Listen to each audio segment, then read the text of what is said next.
And on to some good news on this Monday. The tourism and hotel industry in Boracay is finally back in business as the island is set to open its doors to tourists starting tomorrow. But the Philippine Chamber of Commerce doubts that tourists will immediately flock to the area.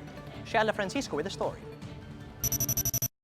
After nearly 3 months of closing its shores due to the pandemic, Boracay starting Tuesday will once again welcome tourists, but only those from Western Visayas. As such, hotels and other establishments are bracing for the island's reopening.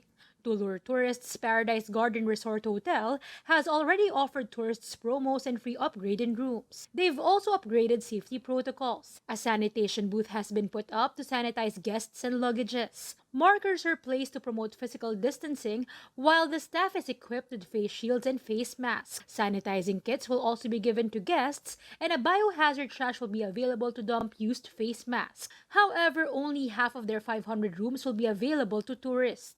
Panay Island, there is 7.5 million residents here, no? Assuming you will get only the 10% of it, 10 to 20%, no?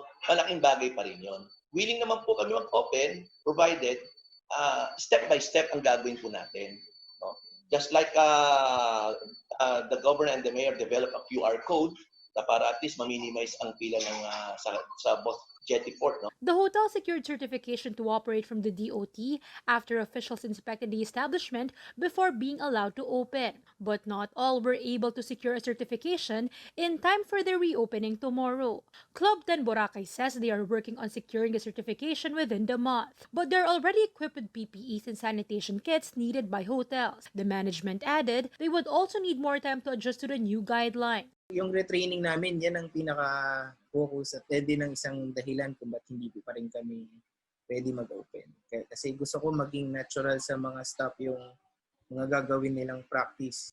The Philippine Chamber of Commerce and Industry in Boracay says establishments permitted to accept tourists in the island are less than 10 so far, so they doubt there will be a surge of tourists starting Tuesday. So before opening all establishments, the group is calling on the national government to use this time for a dry run to test the readiness of the island in handling tourists. We test muna among islanders, among our people, among the tricycle drivers, the boatmen, if we are already equipped and prepared on the ground, and we say, okay, we are ready to accept because among ourselves we are disciplined.